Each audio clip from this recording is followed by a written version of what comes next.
Hi, my name is Meir-Huber, and today I'm starting with the first part of our tutorial series on Python for Spark developers.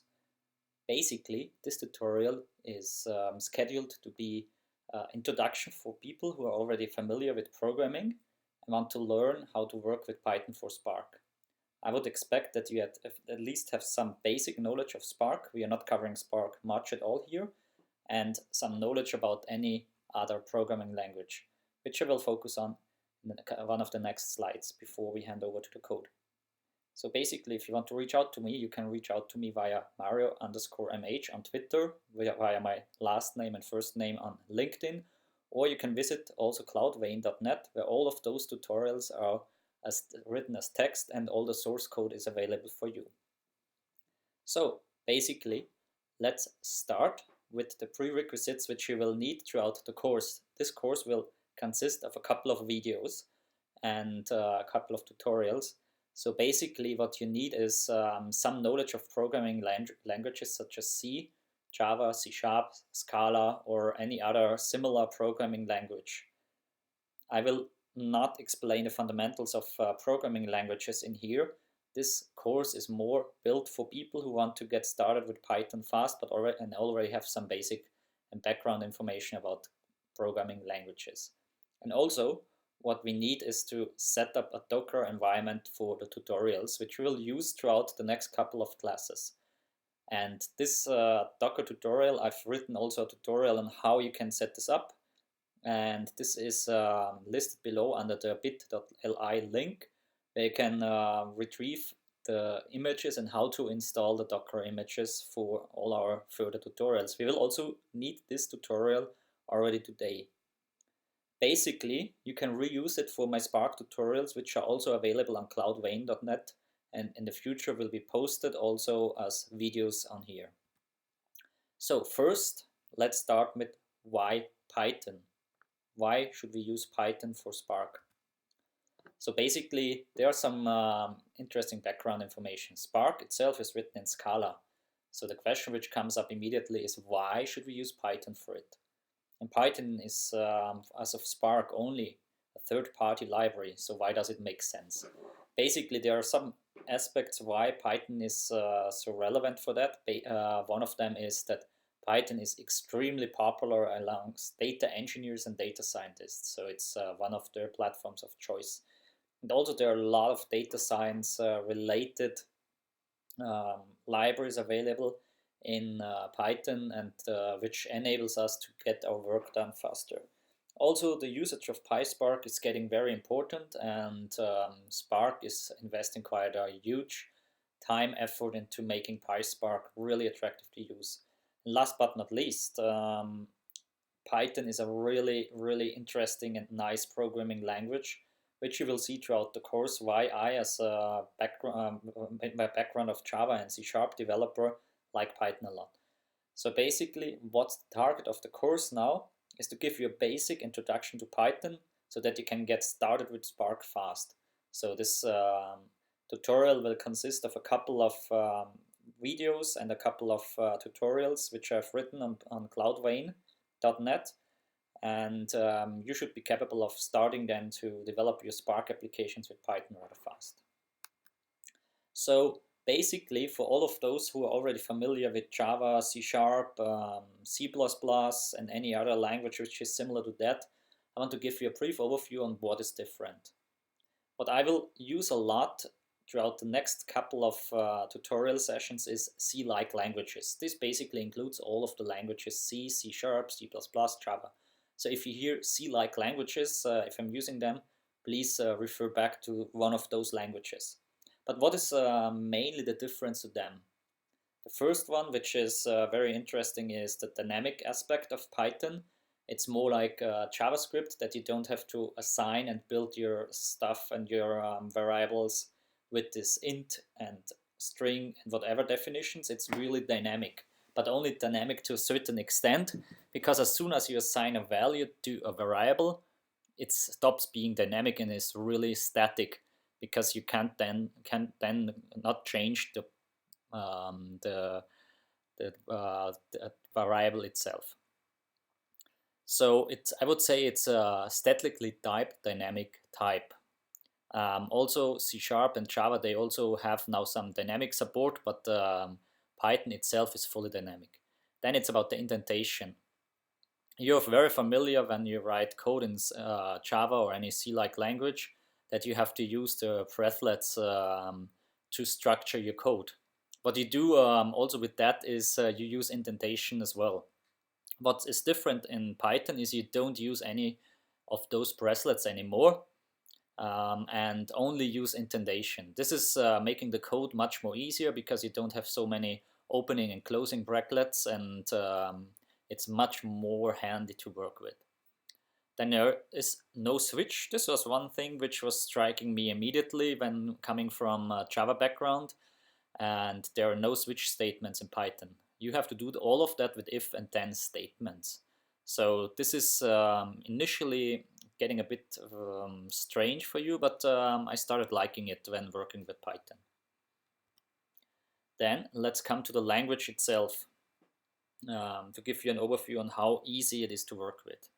So when you want to assign variables, you just enter the variable name and assign its value without the need to assign anything in details or to assign any variable like identifiers or any integer, double, float, or whatever.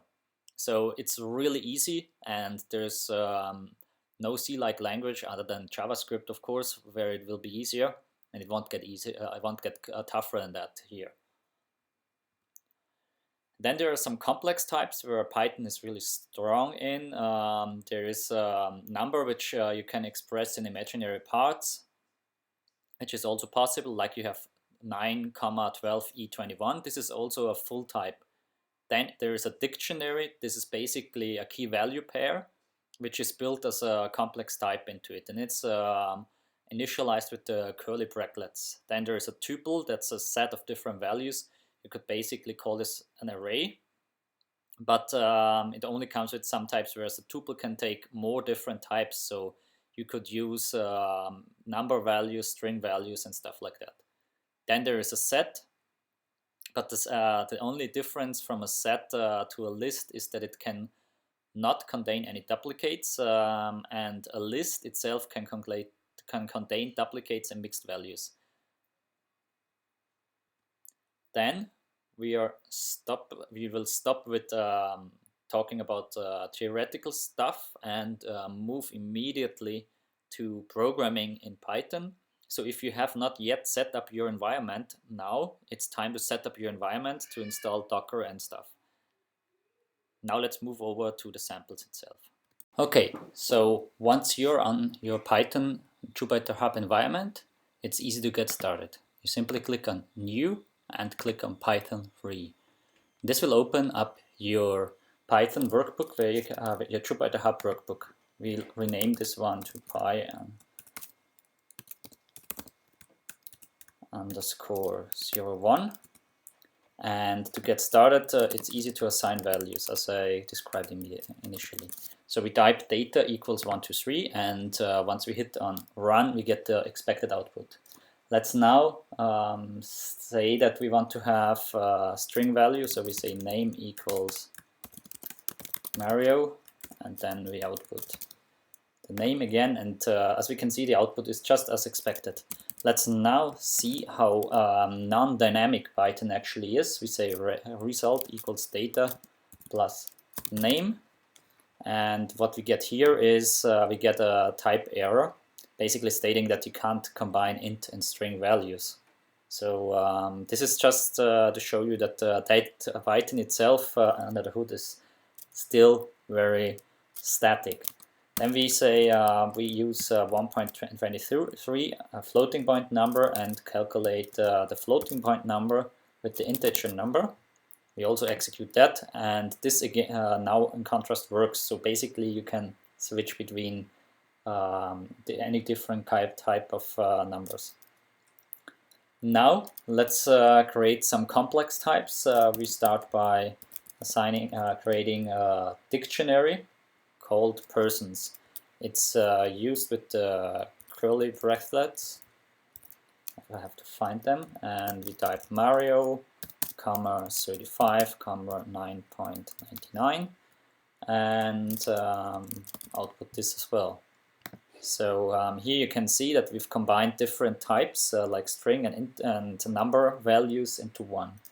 Now let's use a tuple, which is now written in the just normal breathlets, and let's say we use again Mario and 35, 9.99, and if we output this as well, we get the result as expected. And now let's use the set, which is now sorted, and we state pset equals, we have to use the curly bracelets again, Mario, comma 35, comma true, and again here we output pset, and the difference which you can immediately see, it's sorted, so the values are not as you typed in there. And now let's use the list. We say person list equals, we use this kind of breathlets, and again we combine different type of values, 35, comma true, and once we output that, we have a simple list. So working with them is easy and straightforward. Now we want to create a more complex type of, actually a complex type.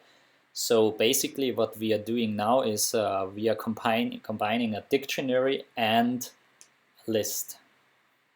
This works in, let's say we create a new shop item and first start with a dictionary. And we take the key as milk equals, and now we use the list identifier, which is, if I would find it,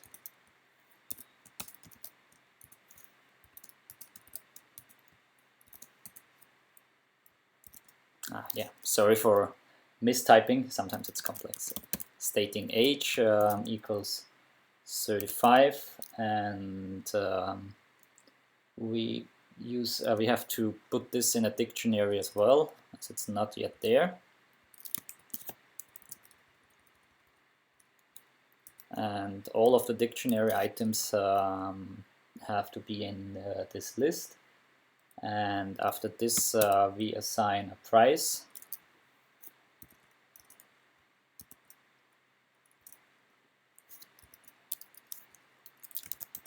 Price equals 9.99. And then we have to make sure to close it.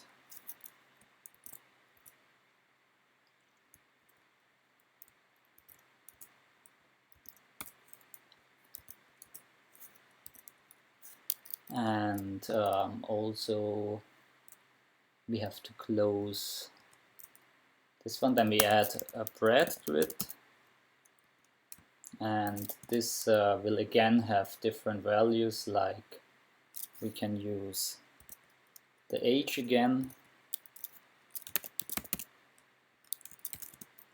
22, and after this we add a price to it as well, say 2.99.